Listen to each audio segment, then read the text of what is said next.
Hey everybody, welcome back. So today I actually have something different, as you can see, and that is my 1990 Miata.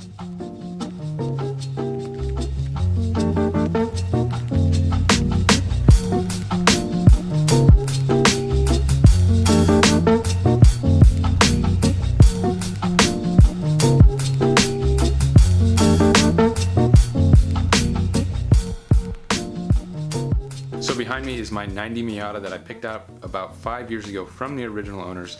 I was primarily looking for a daily driver, and this fit the bill for sure because it was really cheap, really good condition. I've always wanted a Miata, so that was like the best benefit. After a year or so of owning it, I started autocrossing it, and then that's when the mods started. So for mods, there really isn't too much done to it. Bilstein revalve struts, E-block coilover springs. I do currently have a Megasquirt 2 plug and play on the car with big injectors, bigger fuel pump and whatnot, all the supporting mods you pretty much need to run a turbo kit, and I have almost everything that I need to run the turbo kit except for an intercooler. And really the only reason that I haven't thrown it on there is just being busy with the Subaru and rallycross actually being way more fun than autocross or track days to me, and wanting to actually get to that stage eventually, hopefully next year. But today I'm going to actually be giving it some attention.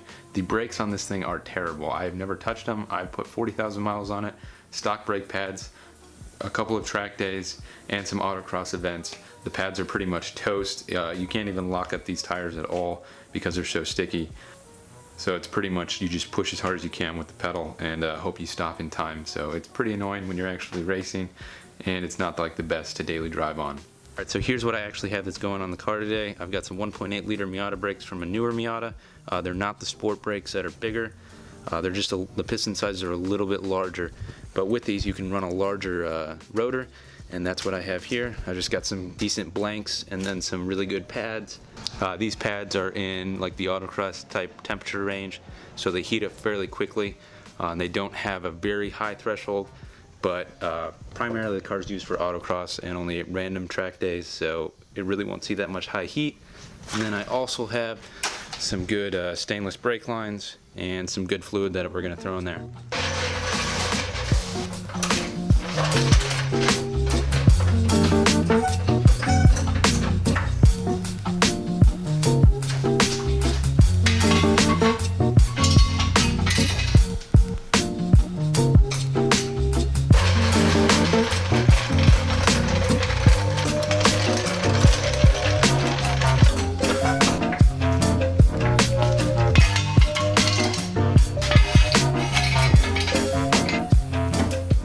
So to get started, I'm going to be pulling the brake calipers off and the lines are probably going to be the hard part.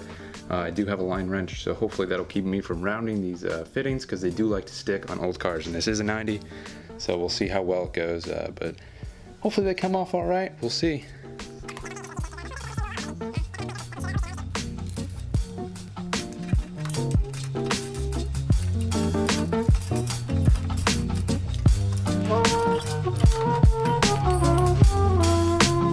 Definitely make sure you use a line wrench on brake line fittings, because it's already going to be corroded, especially if you're working on an old car, and this will really save you from rounding those off. They still can round off, but this definitely helps a lot.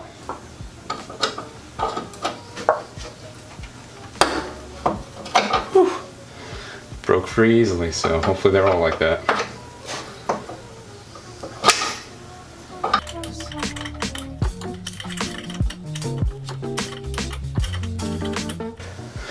Okay, so to actually keep from losing all my fluid, I'm going to set this up with the new line before I finish taking all that line all the way off. That way I'm not pouring fluid all over the place from it leaking out with gravity.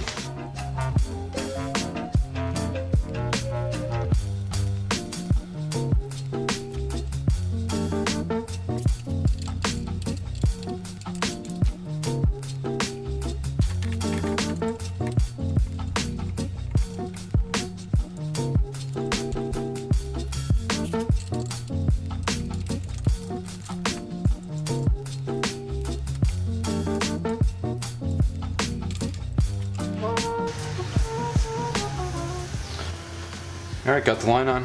This side's ready to actually throw back on, throw the new rotor on, and then throw the new pads in the caliper, and good to bolt back up.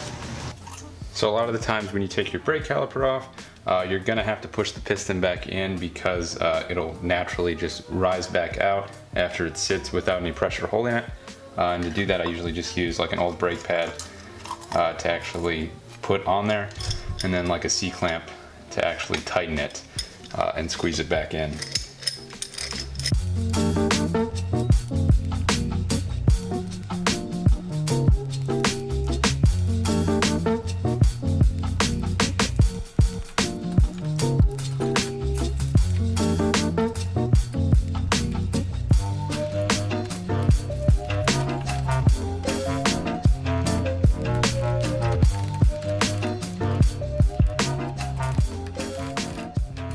Alright, got everything put back together and it's all good right now. Before I actually put the wheel on, I will clean everything with brake clean because I don't want like the smudgy, greasy fingerprints or anything on the actual rotor. I do have to bed these pads later once I actually get this back on its wheels. And to save time, you don't need to see every wheel, and my battery's about to die in the camera, so I'm just going to speed through the process of all the other stuff.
Well, I attempted to crack all the bleeders so I could try to get some gravity feeding going, and even after soaking them for a while, I still had the inevitable snapping of a bleeder screw, which really sucks, as always.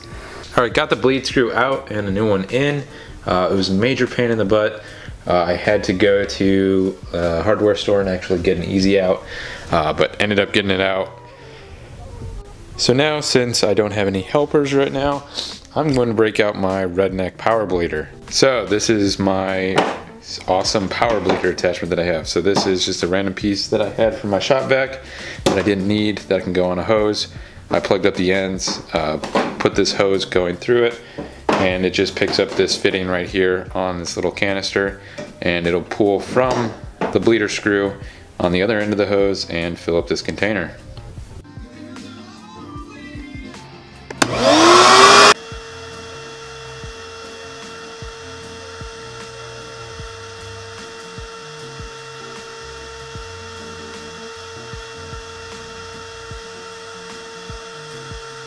Alright, well, I'm going to finish bleeding these really quick, and then tomorrow I'm going to actually get the wheels back on, bed in the brake pads as per the manufacturer specifications. And usually, which I need to look up what they actually recommend, but usually it's like get up to 50 miles an hour, come to 10 mile an hour at a relatively quickly pace, but you don't want to lock the wheels or brake too hard. And you do that like 3 or 4 times just to build up a little bit of heat, let them cool, do it again type of thing. So definitely look that up tomorrow and actually come back with what the manufacturer recommends and get these bedded in really well.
Alright, so about to start the last phase of this 3-day brake install, so this has taken a really long time.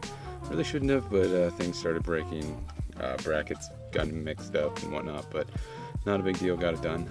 Just got to bed in the brakes now, and to do that I'm going to follow the manufacturer specs, and they say to go from like around 60 miles an hour down to like 10, 15-ish, at like 70 to 80% of your braking that you can use. So if you have ABS, you don't want to use it, you want a threshold brake, only up to like 70%. So definitely don't want to lock up the brakes. You just want to get them good and hot and do it like 10 times. So definitely go on a road or a racetrack if you can, that is nowhere near anybody and nobody drives it or anything like that, but at least make sure that it's really clear if you're going to do it. But I'd recommend doing it on a track if you can. So just got back from getting the brakes bedded in, and it is really night and day difference over how the stock brakes were. They were really bad though, so it doesn't really compare at all. And we'll see how well they do with more power once I actually get around to turboing it, since that was a couple years ago that I acquired almost everything. It's been about 2.5 years since the car's even been running on Megasport, so maybe one day I'll get around to it. But let me know if you guys like Miata videos. I'll definitely start throwing more out as I work on the car. Anyway, appreciate you guys watching my videos. Let me know what you think. Yeah, have a good one.